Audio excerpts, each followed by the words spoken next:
The Mantis and the Moon. There was a mantis who tried to catch the moon.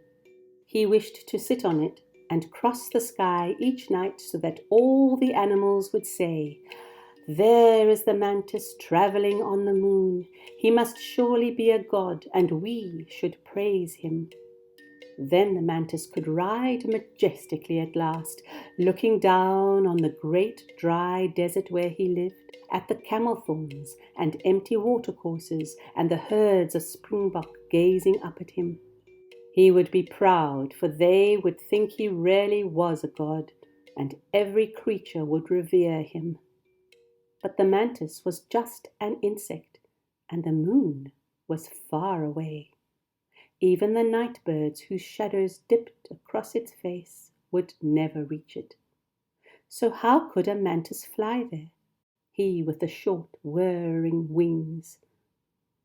But the mantis was a dreamer, and when he sat rocking back and forth on a twig or cupped in a leaf, he thought only of the moon and a way to get there.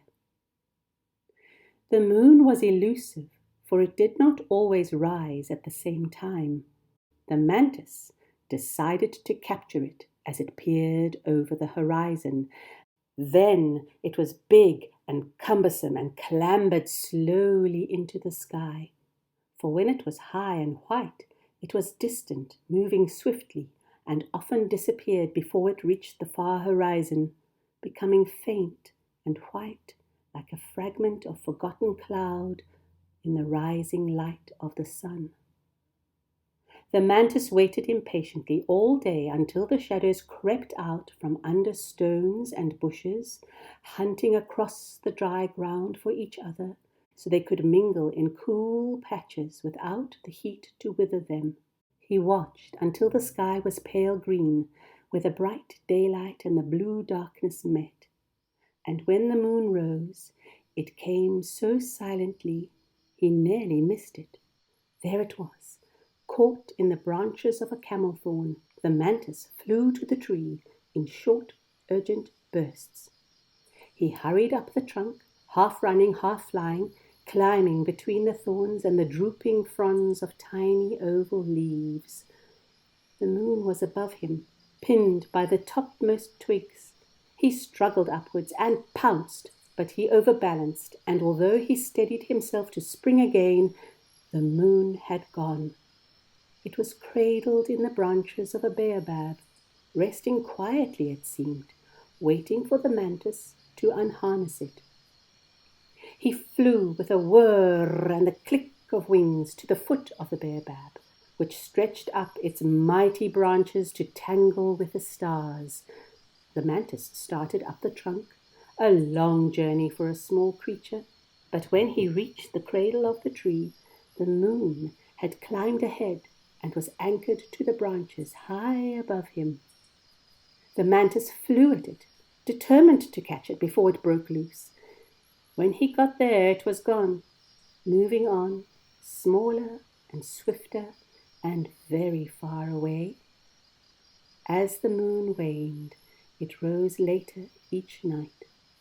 The mantis was drowsy with watching and too slow to reach it. There were times when there was no moon at all, and the desert creatures were uneasy.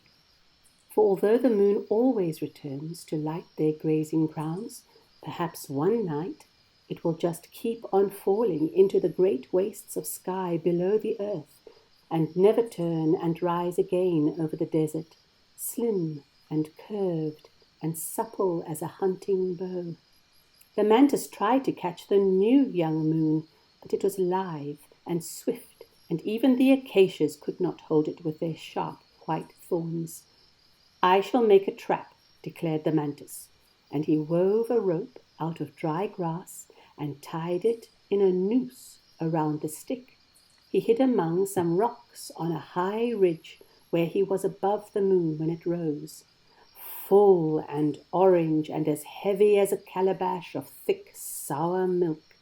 When his noose was silhouetted against it, he tugged, for surely the rope would tighten round it long enough for him to scramble up. But the noose knotted on itself and fell empty to the ground, and the moon rose higher, undisturbed. The mantis crept into a bush to think, and there he pondered, brown as the dead leaves caught in its tangled stems. Somehow he must catch the moon and ride on it. How else could one so small be a god? There was no other way to be noticed and praised by the animals. He cut a stake and sharpened it and set it on the hilltop. It would pierce the moon and hold it like a big white baobab flower caught on a thorn. Again the mantis hid as the moon rose above the ridge of the hills.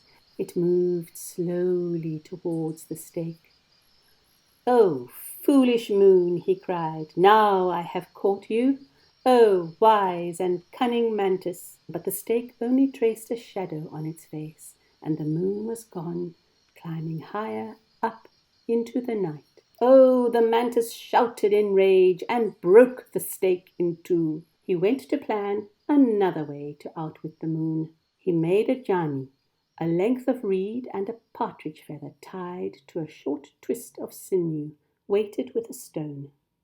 Tossed into the air, it would spiral to the ground, fast as a falling star. Surely it would twist itself around the moon and bring it down. When the moon was new, a small sickle he could easily capture. He took his journey up into the tallest baobab and waited. When the rising moon was level with his hiding place, he flung the journey at it. It flew like a whip, curling across the curve of the moon. Then it dropped gently, the feather fluttering like a small falling bird. The mantis ripped the stone off the journey and threw it on the ground.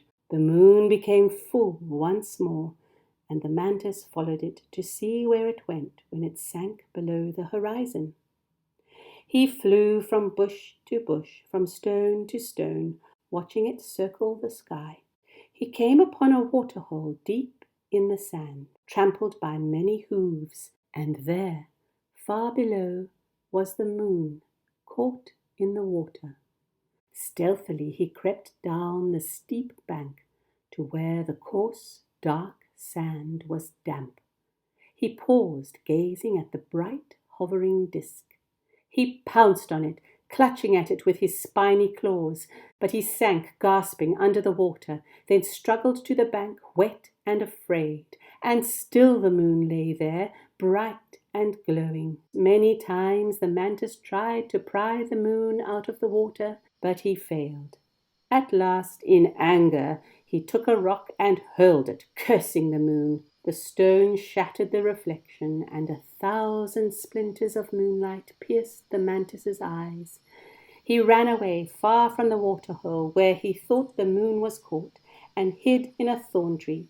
He could not ease the splinters from his eyes, and in everything he saw were brilliant beams of moonlight. He could not sleep. There was no darkness in which to rest.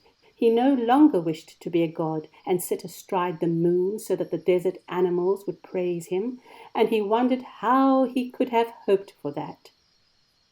He crept up the thorn tree to where the branches reached into the warm evening air. He waited there until the moon rose, for him a great fragmented light. He held out his front legs to it, folded up because he prayed, and he begged the moon to give him back his sight. He swayed gently on a twig, his head bent, a small and humble insect, and the moon kept on rising, higher and whiter than before. Then at last it set at the edge of the desert's barren wastes, and still the mantis sat, bowing to it as he prayed.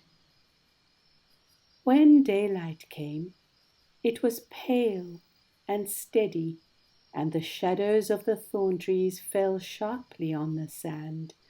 Bird flight was clear and swift, and the mantis knew the moon had taken all the splinters from his eyes. That was long ago, when the great herds wandered freely from the sea to the vast dry plains of the Hekum.